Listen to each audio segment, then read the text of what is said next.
వాక్యం సిద్ధంగా ఉన్నారా? మరి ఈ శ్రమ దినాల్లో ఇలాంటి రోజుల్లో ప్రతిరోజు సులువు ధ్యానాలు మనం చేస్తున్నాం. మరి మీరు ఆత్మీయంగా మేలు పొందుతున్నారా? దీవించబడుతున్నారా? మీలో కొంతమంది ఈ అవర్ ప్రేయర్ కార్యక్రమం ద్వారంగా దేవుడు చేసిన మేలుని మీరు తెలియపరిచిన విధానం బట్టి దేవుని స్తుతిస్తున్నాం. మరి ఈరోజు దేవుడు మనతో ఏం మాట్లాడుతాడో చూద్దామా? దయచేసి రండి, మీ బైబిల్ తెచ్చుకొని రండి, ఈ కార్యక్రమంలో పాలు పొందండి, దేవుని వాక్యం వినండి. పరిశుద్ధమైన తండ్రి దయగల ప్రభా, మరొకసారి పాసనిలోకి వస్తున్నామయ్యా. ఎక్కడ ఇద్దరు ముగ్గురు నామను కూడి ఉంటారో వారి మధ్యనే ఉంటానని చెప్పిన యేసయ్యా, ఆత్మస్వరూపైన దేవ, ఈ లోకంలో అనేక శ్రమలు, బాధలు, వేదనలను అనుభవించున్నావు. నువ్వు విడవక ఎడబాయక మమ్మల్ని కాపాడి మమ్మల్ని పోషించి మమ్మల్ని సమర్శించి మా విషయములో అన్ని విధములోనైనా నువ్వు చూపించిన కృప బట్టి నీకు వందనములు తండ్రి.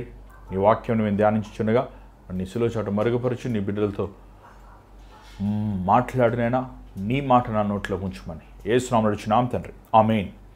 మరి ఈరోజు వాక్య ధ్యానము ఫిలిప్పీయులకు రాసిన పత్రిక 2వ అధ్యాయము 5వ వచనం నుంచి చదువుదాం. ఫిలిప్పీయులకు రాసిన పత్రిక 2వ అధ్యాయము 5వ వచనం నుంచి. మీ దగ్గర బైబిల్ ఉన్నాయండి? ఒకవేళ బైబిల్ లేకపోతే బైబిల్ ఒకటి తీసుకోండి, బైబిల్ ఒకటి కొనుక్కోండి. దేవుని వాక్యములో ఉన్న మాటలు మనం ధ్యానించాలి. దేవుని వాక్యాన్ని చదవండి. సెల్ ఫోన్లో ఉందని చాలామంది సంతోషపడుతున్నారు. మీరు అంత మాత్రం కాదు, దేవుని వాక్యంని కూడా మీరు చదువుతామని అభ్యాసించుకోండి. ఫిలిప్పీయులకు రాసిన పత్రిక 2వ అధ్యాయము 5వ వచనం. క్రీస్తు యేసునకు కలిగిన ఈ మనసు మీరును కలిగి ఉండుడి. ఆయన దేవుని స్వరూపము కలిగిన వాడై ఉండి దేవునితో సమానముగా ఉండుట విడిచిపెట్టకూడదని భాగ్యమని ఎంచుకొనలేదు కానీ. ఇక్కడ 5వ వచనం చూసినట్లయితే పౌలు ఫిలిప్పీయులకు రాసిన సంఘానికి మాటలు చెప్తున్నాడు. ఏ మాటలు చెప్తున్నాడు? క్రీస్తు యేసు కలిగిన ఈ మనస్సు. ఏ మనస్సు? ఏమండి, పౌలు ఎంత చక్కగా ఈ ఫిలిప్పీయులకు రాసిన పత్రికలో ఫిలిప్పీ సంఘానికి మనస్సు, ఏ మనస్సు? ప్రభు మనస్సు గురించి చెప్తున్నాడు. ఏంటి ఆ మనసులో ఉన్న విశేషత అనేది మనం చూద్దాం. ప్రభు మనస్సు ఒక ప్రత్యేకమైనదండి.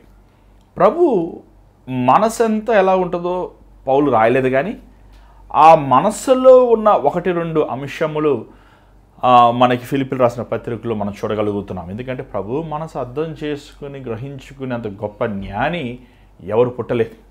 కానీ ప్రభువులో ఉన్న విశేషత, ప్రభువులో ఉన్న ప్రత్యేకత, యేసులో ఉన్న ఆ ఒక యూనిక్నెస్ మనం జాగ్రత్తగా మనం గమనించినట్లయితే దేవుళ్ళు అనబడేవారు, ప్రభువులు అనబడేవారు, రాజులు అనబడేవారు, అధికారులు అనబడేవారిలో లేని ఒక విశేషమైన గుణము మనం అనుకుంటున్నాం. ఏంటి ఆ విశేషమైన గుణము? అదే చూడండి, ఒకసారి మీ బైబిల్లో చూడండి. ఆ విశేషమైన గుణం ఏంటంటే 3వ వచనం. ఒకసారి చదవండి, అదే అధ్యాయము 3వ వచనం. కక్ష చేతనైనను వృధాతిశయం చేతనైనను ఏమీ చేయక వినయమైన మనసు గలవారై ఒకరినొకడు తనకంటే యోగ్యుడని ఎంచుచు. ఏ మనసు అది? క్రీస్తు యేసు మనసులో ఉన్న విశేషత ఏంటి? వినయము, హ్యూమిలిటీ, హంబుల్నెస్, తగ్గింపు. క్రీస్తు ప్రభు, యేసు ప్రభు తండ్రి అయిన దేవుని తర్వాత ఆయనే త్రిత్వములో 2వ వ్యక్తి, దేవునికి సమమైన దేవుడైన, ఆల్ఫా ఒమేగా అని దేవుని వాక్యంలో చూస్తాను. నేను ఆల్ఫా ఒమేగా ఉన్నవాడని అంట. ఏమండి, ఆయన రాజులకి రాజు, ప్రభువులకి ప్రభు అయినా. కానీ ఆయనలో ఉన్న మనసు ఏంటి? యేసులో ఉన్న మనసు తగ్గింపు. ఏమండి, సహనము. అక్కడ చూడండి, ఇంగ్లీష్ తెలుగులో హ్యూమిలిటీ ఏమనుంది? చదివింది కదా మీరు, 3వ వచనం. వినయము. ఈరోజు అండి మనుషులు, ఈవెన్ మాలాంటి బోధకులు చెప్తాం, బాధపడతారేమో, కానీ వాస్తవమే కదా. వినయములాగా నటిస్తారు కానీ వినయం లేదండి. తగ్గించుకుంటున్నట్టు ప్రవర్తిస్తారు, కానీ తగ్గింపు లేదు. నేను ఎన్ని ఒక ఆయన అంటుంటాడు, ఏమండి అయ్యా ఈ దీనదాసుడిని, ఏమండి నువ్వే దీనదాసుని అనుకుంటే ఎలాగా? దేవుడు చెప్పాలి దీనదాసుడు. నేను తగ్గించుకుంటున్నానని నేను దీన దాసుని, లేకపోతే నేను తగ్గించుకుంటున్న దాసుని అని నిన్ను నువ్వే మెచ్చుకుంటే ఎలాగా? చూడండి, యేసు ప్రభు స్వభావంలో దీనత్వము ఉండాలంటే మొదట ఆయన ఎవరు, నేను ఎవరిని, నేను ఎక్కడి నుంచి వచ్చాను, నేను ఏమేమి చేశాను అనే మనసు బయటికి వెళ్ళిపోవాలి. ఆ మనసు ఉంటే దీనత్వము, వినయము ఉండలేవు. యేసుప్రభు దేవునితో సమమైనప్పటికీ, ఆయన మానవదారిగా ఉన్నప్పుడు ఆయన తన్ను తాను రిత్తునుగా చేసుకున్నాడు, ఏమీ లేనివాడుగా చేసుకున్నాడు, ఒట్టివాడుగా చేసుకున్నాడు. యేసుప్రభు జీవిత విధానం మనం చూసినప్పుడు అండి ఒక యూనిక్నెస్ అండి. చరిత్రలో మనం ఎంతోమంది రాజులను చూస్తున్నాం, ఘనులను చూస్తున్నాం, అధికారులను చూస్తున్నాం, గొప్పవారిని పిలువబడతామని చూస్తున్నాం, వారి జీవిత విధం చూస్తున్నాం, వారు జీవించే విధము, వారు బ్రతికే విధము, వారు మాట్లాడే తీరు ఏమండి ఎంతో ఒక గర్వముతో, డంబముతో, ఏమండి భయంకరమైన ఆస్తి డబ్బులతో వారు జీవిస్తూ మనం చూస్తున్నాం. కానీ యేసు ప్రభు జీవితం ఎంతో ఒక సమానమైన జీవితం, ఒక సింపుల్ లైఫ్. ఇంకా మాటలు చెప్పాలంటే ఒక నార్మల్ లైఫ్ అయినా, ఒక ఎందుకు పనికిరాని వ్యక్తిగా తను తాను ఎంచుకున్నాడు. అది ఆయన స్వభావం. అంటే ఆయన అలాంటి స్థితి కాదు. ఎలా చెప్తారని అంటారా? ఆయన పుట్టుకను మనం చూసినప్పుడు, ప్రభు పుట్టుకను చూసినప్పుడు అక్కడ బైబిల్లో రాయబడి ఉంది, ఆయన పశువుల పాకులో పెట్టబడి ఉంది. పశువు పాకులో కన్నానం లేదు, అక్కడ చెట్టు కింద కనిందేమో. ఎందుకంటే ఎవరు మరియ ప్రసవిస్తున్నప్పుడు స్థలం ఇవ్వలేదండి ఎవరు. ఆమె ఒక వీధిలో కనిందేమో. లోక రక్షకుడు, పాపముల నుంచి విమోచించు వారిని దేవుడు ఏ మాత్రం యోగ్యము లేని వారిని, అయోగ్యమైన మన కోసము ఒక దిక్కుమాలిన దరిద్రుల కంటే హీనమైన విధములో ఆయన జన్మించాల్సి వచ్చింది. గొప్ప జ్ఞానులు వచ్చారు, గొర్రె కాపర్లు వచ్చారు, కానీ ఆయన పాత గుడ్డల్లో, పొత్తిడి గుడ్డల్లో పెట్టబడతాం చూస్తారు. ఆ పశువుల పాక కూడా ఆ జంతువులున్న స్థలములో, అంత హీనమైన స్థలముల్లో ఆయన పెట్టాల్సిన అవసరం ఏంటి? ఈరోజు చాలామంది క్రైస్తత్వం అంటే ఏంటని అర్థం తెలియకుండానే యేసుప్రభుని ఆరాధిస్తున్నారు. యేసుప్రభుని ఎందుకు నమ్ముకున్నారు? అదేనండి మాకు గవర్నమెంట్ జాబ్లు వస్తాయి. యేసుప్రభుని ఎందుకు నమ్ముకున్నారు? అదేనండి ఇల్లు కొనుక్కుంటాం. యేసుప్రభుని ఎందుకు నమ్ముకున్నారు? అదేనండి డబ్బులు వస్తాయండి. వ్యాపారం మా దొంగ వ్యాపారం బాగా ఆశీర్వదించబడుతుంది. ఎందుకు యేసుప్రభుని నమ్ముకున్నారు? అదేనండి మేము చేసే మోస పనులన్నీ సఫలత పొందుతాయి. యేసుప్రభుని ఎందుకు నమ్ముకున్నారు మీరు చెప్పండి. చాలామంది సాక్ష్యాలు చెప్తే విన్నానండి, మేము ఏమి లేని వాళ్ళం, తినడానికి అన్నం కూడా లేవు, వేసుకుంటే వస్త్రాలు కూడా లేవు, ఈరోజు దేవుడు అన్ని ఇచ్చాడు. కానీ యేసుప్రభు జీవితంలో ఎలాంటి విధమైన లోకరీతైన అభివృద్ధి లేదే. విధమైన ఆయన జీవితంలో చూసినప్పుడు, గమనించినప్పుడు ఆయనలో ఒక లోకములో ఉన్న దేవుళ్ళు అనబడే వారితో సమంగా మనం వస్త్రధారణ కానీ, ఏమని చేతిలో రాజులు చేతుల్లో ఉన్న ఉంగరములు కానీ, సైన్యములు కానీ ఏమి లేవే. ఆయన పేదవాడేలాగే నడిచాడు. అంతమందిని స్వస్థపరిచినప్పటికీ, 5,000 మందికి ఆహారం పెట్టినప్పటికీ శిష్యుల్ని కర్రలు పెట్టుకొని ఎక్కించుకొని నడిపించుకోలేదు. వారిలో కలిసిపోయాడు, వారితో పాటు జీవించాడు, వారితో పాటు భుజించాడు. ఇంకను ఉపవాసం ఉన్నాడు, శోధనని జయిస్తము కోసం వారి కోసం విజ్ఞాపన చేసినట్లు మనం చూస్తాం, ప్రార్థన చేశాడు. ఒక సమానమైన జీవితం. ఎంత సమానమైన జీవితం అంటే, యేసుప్రభుని బంధించినప్పుడు అక్కడ యేసుప్రభు గుంపు కూడా లేరు. పేతురు ఏదో తీసే పనివాడు కోసేసే పరిగెట్టేశాడు ఆయన. కానీ ఎవడు లేడు. యేసు ప్రభు కోసం ప్రాణం ఇస్తున్నప్పుడు సెలువులో ఆయన యాగాన్ని అనుభవిస్తున్నప్పుడు ఒక్కడు లేడు ప్రభు దగ్గర. తన తల్లి మాత్రం వచ్చినట్లు మనం చూస్తున్నాం.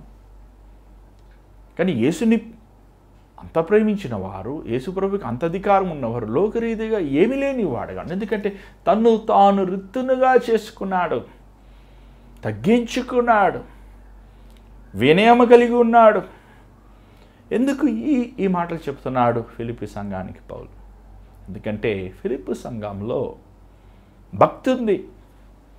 మాట్లాడితే హల్లెలూయా అంటారు, ప్రైజ్ ద లార్డ్ అంటారు, దేవునికి స్తోత్రం అంటారు. మాట్లాడితే మేము గొప్ప అండి, అది చేసాం, అంతా దేవుని కృపే అంటారు.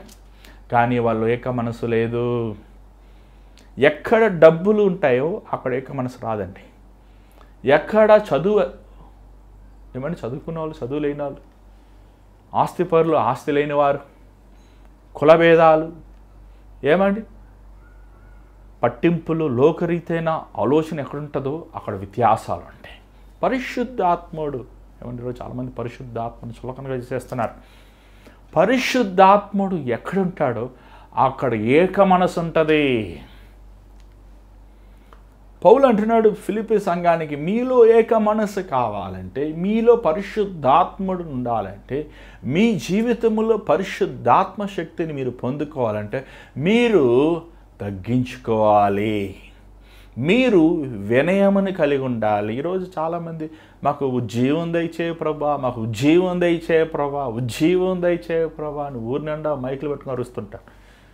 ఉజ్జీవం కావాలంటే మొదటగా నిన్ను నువ్వు తగ్గించుకోవాలి, నిన్ను నువ్వు రిత్తును వేసుకోవాలి. నేను ఏమి లేనివాడని కొంతమంది ఒక మాట పడరండి. వాడన్నా ఒక మాట అంటే 10 మాటలు చెప్తారు. యేసుప్రభు ఏమన్నా, ఎవడ నీ చంప మీద కొడితే ఈ చంప చూపించు, నిన్ను దూషించిన వారిని, నిన్ను అవమానించిన వారిని ప్రేమించు. ఈరోజు ప్రేమిస్తున్నామా? ఈరోజు మనం అలాంటి ప్రేమ కలిగి ఉన్నామా?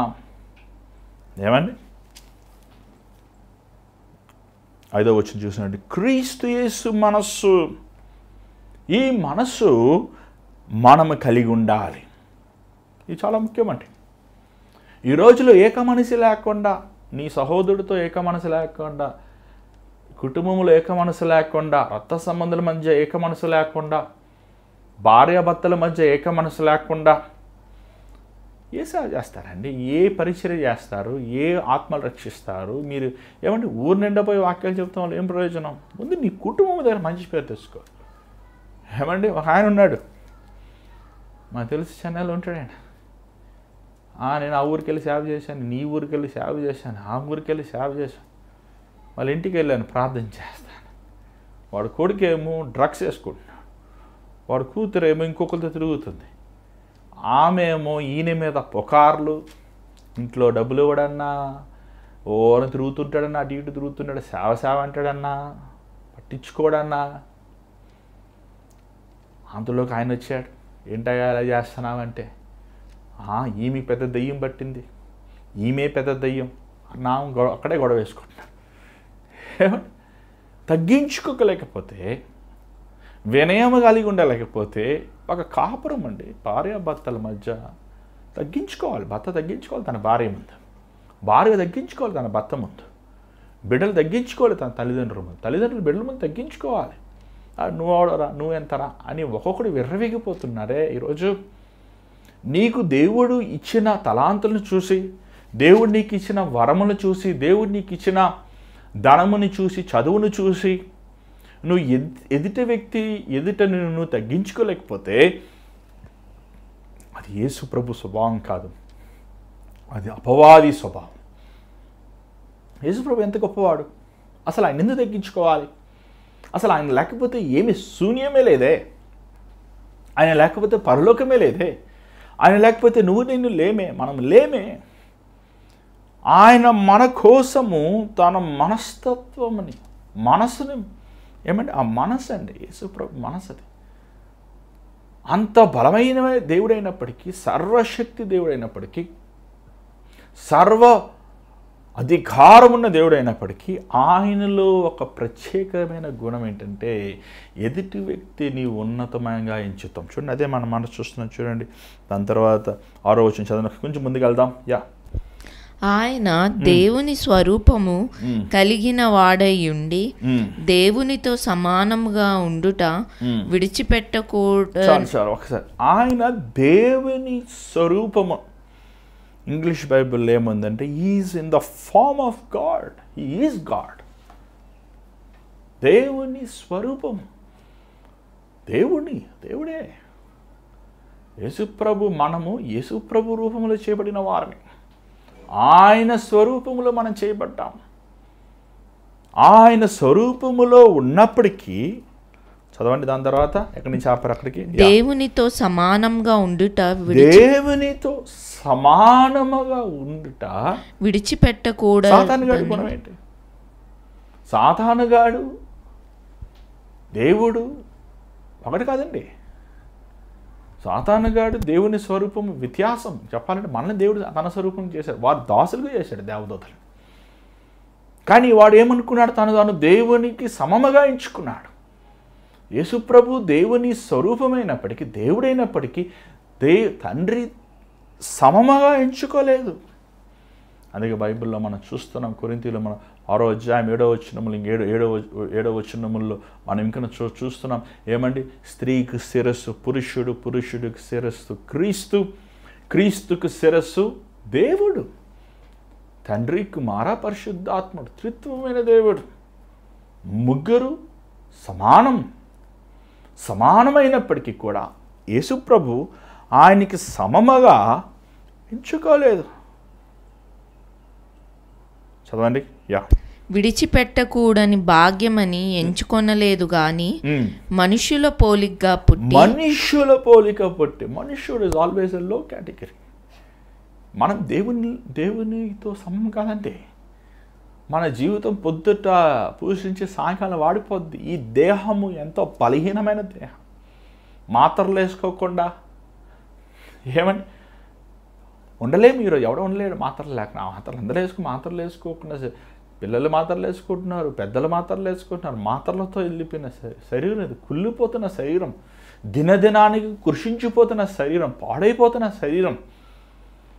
అంటే మానవులుగా ఉండటం అనేది పెద్ద విశేషత ఏం కాదు. అది మానవుడు పడిపోయినవాడు, మానవుడు పాపములో తొలగిపోయినవాడు, మానవుడు అపవాది చేతికి అపచెప్పినబడేవాడు, మానవుడు రూపము దేవుడు చేసిన మహిమను పోగొట్టుకున్నవాడు.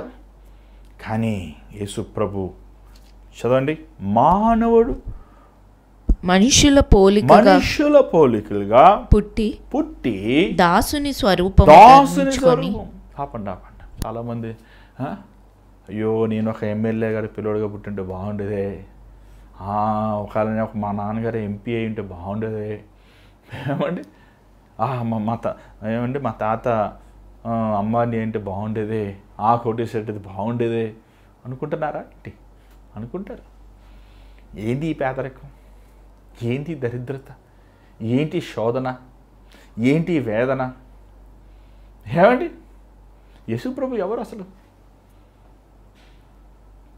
సర్వాధికారం కలిగి ఉన్నవాడు, సర్వశక్తి కలిగి ఉన్నవాడు. కానీ ఆయన మానవుడు రూపములో ధరించి ఏ స్వభావంతో పుట్టినట్టు? దాసుడు స్వభావం. ఇంగ్లీష్ బైబిల్లో ఏముంది? ద స్లేవ్, బానిస స్వభావం. బానిస స్వభావం అంటే ఏంటి? బానిస ఎలా ఉంటాడు? వాడికి బానిస జీతం ఉండదు. 24 గంటలు బై 24 hours 7 daysకి పని ఉంటుంది. గొడ్డికి అందులో గడ్డి వేస్తాం, అలా గడ్డి వేసి పెడతాం, కొంచెం అన్నం వద్దాన్ని వేసి పెడతామే. మన కోసము, మన నిమిత్తము మన దాస స్వరూపమును తీసుకున్నాడండి యేసుప్రభు. పాప స్వరూపం, స్వభావం మనది. మన రూపము, మన జీవితము, మన జీవించే విధము మోసకరమైనది, అపవిత్రమైనది. యేసుప్రభు ఈ దాసుడు రూపములో జన్మించాడు. మెస్సయ్య రాజు జన్మిస్తాడంటే చాలామంది అనుకున్నారు, ఆ రోజు జ్ఞానులు అనుకున్నారు ఆయన హెరోదు కుటుంబంలో పుడతాడని, పిలాతింట్లో పుడతాడు, రాజు కుటుంబంలో పుడతాడని. కానీ ఆయన పేదరాలైన యోసేపు మరియా వారి గృహంలో ఆయన ఎదిగాడు. పేదరాలైన మరియ గర్భాన ఆయన జన్మించాడు. ఒక దాసుడు వలె 30 సంవత్సరముల వరకు తన తండ్రికి ఏమండి, బంగారం నాది, వెండి నాది, పరలోకం నా సింహాసనం, భూమి నా పాదపీఠం అన్న దేవుడు తన తండ్రికి విధేయుడై తన కుమారుడిగా తన ఇంట్లో బాధ్యతలను నెరవేర్చాడు. ఏమంటే ఈరోజు ఇంట్లో బాధ్యతలు నెరవేర్చేవారు లేరే యవనస్తులు? ఇంట్లో రెస్పాన్సిబిలిటీస్ తీసుకునేవారు లేరే? వారి యవన జీవితం అంతా వ్యసనములతో, పాపములతో, దుర్మార్గమైన కార్యములతో వారి జీవితంను పాడు చేసుకుంటున్నారే. అంత మాత్రం కాదు. 8వ వచనం చదవండి.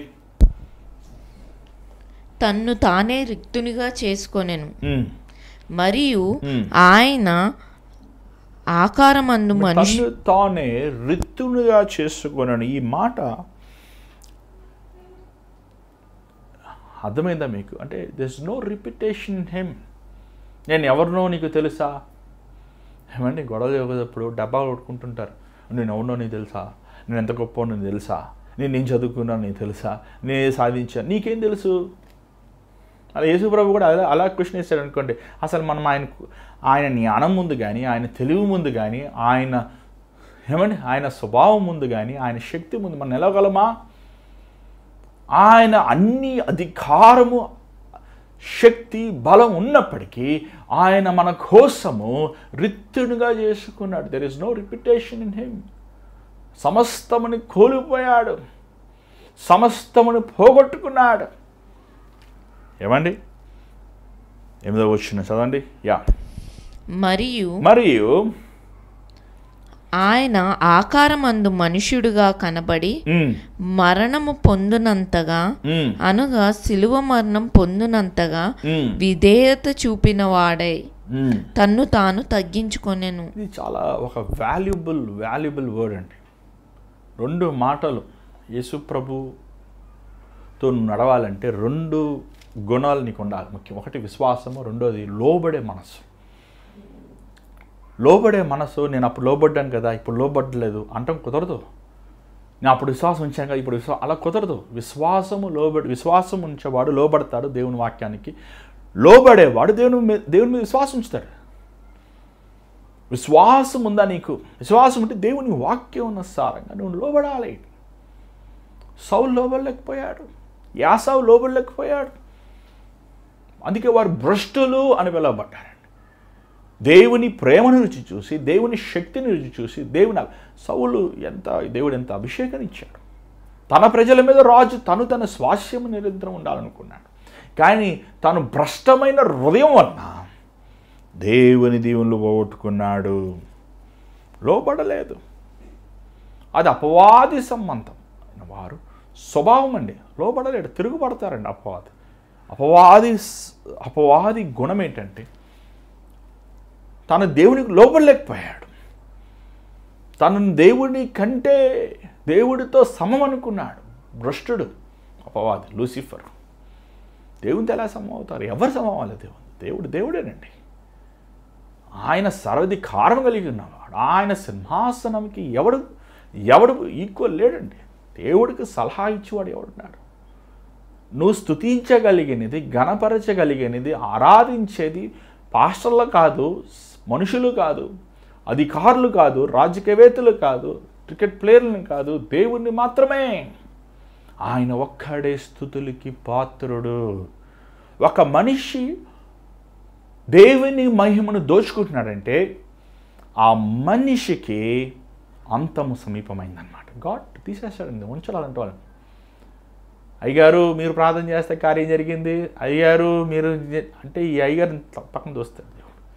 ఏమండి ఈ అయ్యగారు రాకపోతే వీధిలో ఉన్న పిచ్చికొక్క కూడా ప్రార్థన చేస్తే కార్యం జరుగుతుంది. ఎందుకంటే అది పిచ్చికొక్కలో ఉన్న గొప్పతనం కాదు, దేవుళ్ళలో ఉన్న గొప్పతనం. ఈరోజు చాలామంది వెర్రవీగిపోతున్నారు. వారు దేవుడు ఇచ్చిన తలాంతులను చూసి, వాళ్ళకి ఇచ్చిన జ్ఞానంని చూసి, వారికి వచ్చిన పరిచర్యను చూసి వెర్రవీగిపోతామే. అలాంటి వారు దేవుని మహిమను దోచుకున్నవారు. యేసుప్రభు అలా వెర్రవీగలేదే. తన్ను తాను రిక్తునిగా చేసుకుని మరణము వరకు, ఎందుకు మరణం మీద ఇంకేముంది? మరణం అంతా ఇంకేం, ఒక వ్యక్తి మరణించాక ఇంకేముంది అంటే even till the last breath. చివరి శ్వాస వరకు దేవునికి లోబడి ఆ సిలువలో కూడా ఆ తండ్రి ఉగ్రత తన మీద మోయబడినప్పుడు సహించాడు, భరించాడు. ఎలి ఎలి లామా సబక్తనీ, నా దేవా నన్ను ఎలా చేయి విడిచావు.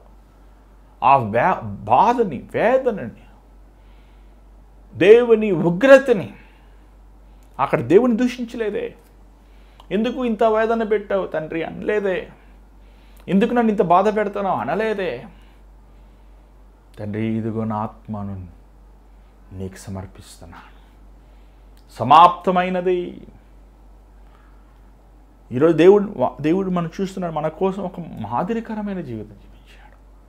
ఈరోజు ప్రతిదానికి గొడవ వేసుకుంటాం, ప్రతిదానికి వెళ్ళి ఎదుర్కొంటాం అనేది అది అపవాది సంబంధం. చూడండి, ఒక మాట నేను చెప్పాలి మీకు ఆశిస్తాను. ఈ సిలువ ధ్యానముల్లో ఈ క్రీస్తు శ్రమ దినముల్లో సిలువను మనం ధ్యానిస్తున్నప్పుడు శ్రమలు ఎక్కువ అవుతాయి, అవమానాలు ఎక్కువ అవుతాయి, నిందలు ఎక్కువ అవుతాయి, పోరాటాలు ఎక్కువ అవుతాయి. కానీ నువ్వు క్రీస్తుని హత్తుకుంటే నువ్వు విజయమును పొందుతావు. మరణము వరకు ఆయన నమ్మకంగా ఉన్నాడు. ఎంత గ్రేట్ అండి, ఆలోచన కాదు.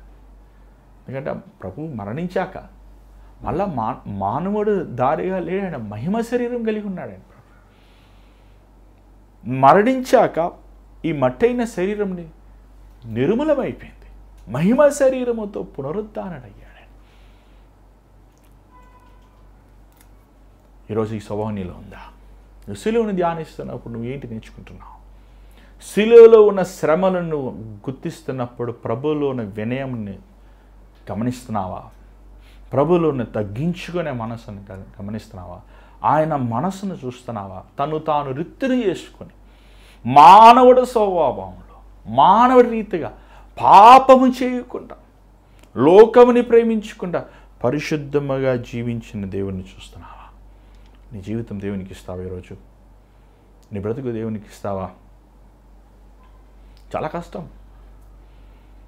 గర్వము, అపవాదం, సాతాను అలాంటి వారండి. గర్విష్ఠుని మనం ఏం చేయాల్సింది, వాడు గుంట వాడు తోవుకుని వాడే పడతాడు. గర్విష్ఠులు పరలోక రాజ్యానికి వెళ్ళరండి.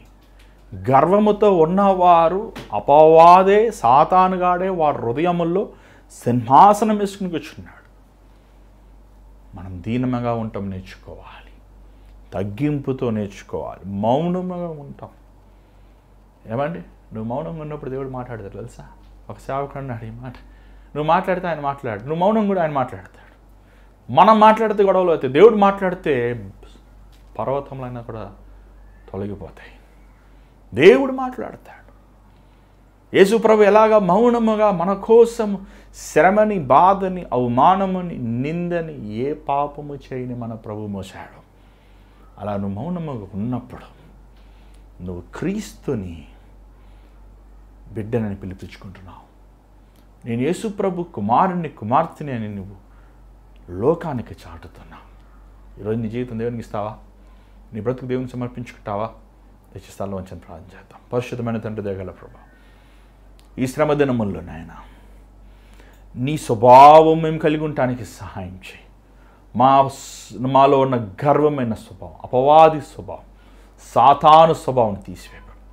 దీనమైన మనసు దయచి, తగ్గింపైన మనసు దయచి, విధేయుడైన మనసు దయచి, లోబడే మనసు మాకు దయచి. అపవాది అనేకసార్లు ఆదాము స్వభావం మాలో నుంచి లేపుతున్నప్పుడు దాన్ని మేము నిర్మూలం చేసుకుంటాం. నీ రక్తముతో మమ్మల్ని మేము కడుక్కోవడానికి సహాయం చేయి. ఓర్పు, సహనము, వినయము, తగ్గింపు మనసు మాకు దయచేనైనా.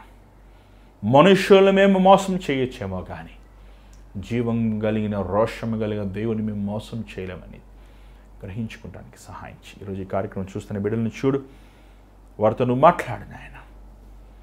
ఈ లెంటి దినముల్లో, ఈ శ్రమ దినాల్లో నీ స్వభావం కలిగి మేము జీవిస్తానికి ముందుకు వెళ్తాను కృప చూపించమని యేసు నామములో అడుగుచున్నాం తండ్రి, ఆమేన్. మరి ఈరోజు దేవుడు మీతో మాట్లాడంటే మాకు తెలియపరచండి. మీ ప్రార్థన అవసరతలు స్క్రీన్ మీద కనిపిన నెంబర్కి మీరు వాట్సాప్ కానీ, కాల్ కానీ, లేకపోతే టెక్స్ట్ మెసేజ్ కానీ మీరు పంపించవచ్చు. మీరు చాలా పంపిస్తున్నారు, మీకోసం ప్రార్థిస్తున్నాం. మరి మనం మార్చ్ ఫస్ట్ వీక్ వచ్చాము. ఈ మొదటి వారం నుంచి దయచేసి ఇంకనూ మీరు లెంట్ని, అంటే లెంట్ ఆచరించే అవసరం లేదు, అంటే లెంట్ అంటే ఫాస్టింగ్ ఉంటాం, అది నీ వ్యక్తిగతమైనది, అది చేయాలా చేయకూడదని ఆల్రెడీ మీకు దాన్ని ఒక ప్రోగ్రామ్ మనం 22వ తారీఖు ఫిబ్రవరి ప్రోగ్రామ్ మీకు దాని గురించి వివరించాం. కానీ మీరు ఈ శ్రమ దినాల్లో దేవుని వాక్యానికి సమయం కేటాయించండి, ప్రార్థన చేయండి. మిమ్మల్ని మీరు క్రీస్తు గుణగుణాల్లో మనస్సు కలిగి ఆయన వలె వినయముతో తగ్గించి మనస్సుతో మనం ముందుకు వెళ్దాం. మరి ఈ ఈస్టర్ తర్వాత మన జీవితంలో మరలా పాత జీవితం ఉండకూడదు, పాత వ్యక్తి ఉండకూడదు, పరిపూర్ణమైన నూతన వ్యక్తిగా మారాలి. మరి దేవుడికి ఒక్కటి ఈరోజు కొంతమందికి బాప్తీసాలు ఇస్తానికి దేవుడు సహాయం చేశాడు. కల్వరి చర్చ్ హైదరాబాద్లో ఎంతోమంది మేలు పొందుతున్నారు, దీవించబడుతున్నారు. మరి మీరు కూడా ఒకవేళ హైదరాబాద్ ప్రాంతంలో, హైదరాబాద్ చుట్టుపక్కల ప్రాంతంలో ఉంటే మీరు ఆదివారం రావాలని ఆశిస్తే దయచేసి రావచ్చు. మీరు ఆ వివరాలు తెలుసుకుంటే స్క్రీన్ మీద కనిపించే నెంబర్కి మీరు వాట్సాప్ కానీ కాల్ కానీ చేయండి. మరి ఈ భారమైన పరిచర్లో దేవుడు మిమ్మల్ని ప్రేరేపిస్తే మీ గుంపులు మీ వివరాలను పంపించవచ్చు. మరి స్క్రీన్ మీద కనబడుతున్న numbers, Google pay, PhonePe account numbers ద్వారంగా ఈ పరిచర్లో మీరు పాలు పొందవచ్చు. దేవుని చేతి మీద రేపు కలుసు.